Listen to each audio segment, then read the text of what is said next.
घवाहिल धड़कल नयन का पानी। पौआ भइल घवाहिल धड़कल नयन का पानी। अतने हनेह बंधन अतने जिंदगानी। पौआ भइल घवाहिल धड़कल नयन का पानी।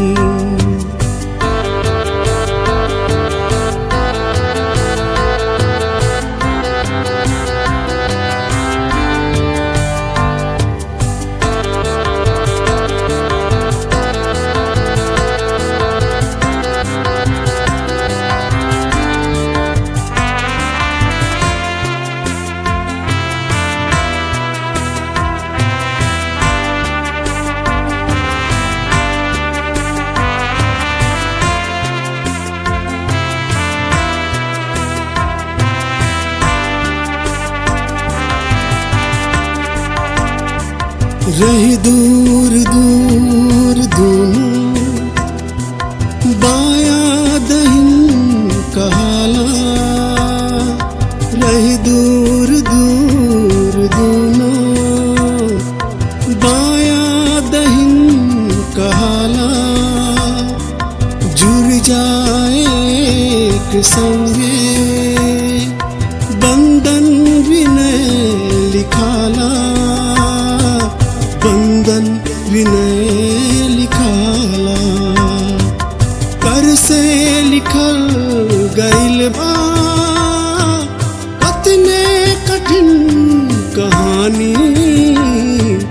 पौआ भइल घवाहिल धड़कल नयन का पानी। अतने हनेह बंधन अतने जिंदगानी।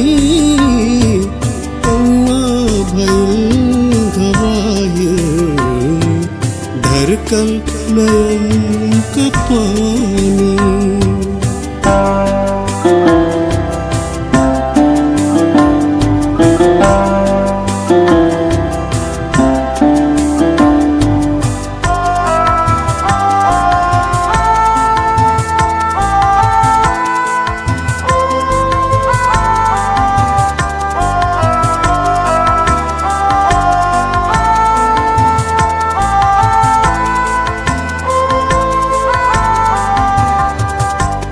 करकल करेज देखत अखबार लेत छाती। करकल करेज देखत अखबार लेत छाती। लौकत कहीं अनहरिया बन जात दीप बाती। बन जात दीप बाती। लहू के स्नेह डलले जगमग भर पलानी। पौआ भइल घवाहिल धड़कल नयन का पानी। अतने हनेह बंधन अतने जिंदगानी। पौआ भइल घवाहिल धड़कल नयन का पानी।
सरबस कुबोल सह के अपने समारी भाके, अपने समारी भाके। नित पूजात जग में होकर बनल निशानी, पौआ भइल घवाहिर धड़कल नयन का पानी। अतने हनेह बंधन, अतने जिंदगानी, पौआ भइल घवाहिर धड़कल नयन का पानी, धड़कल नयन का पानी, धड़कल नयन का पानी।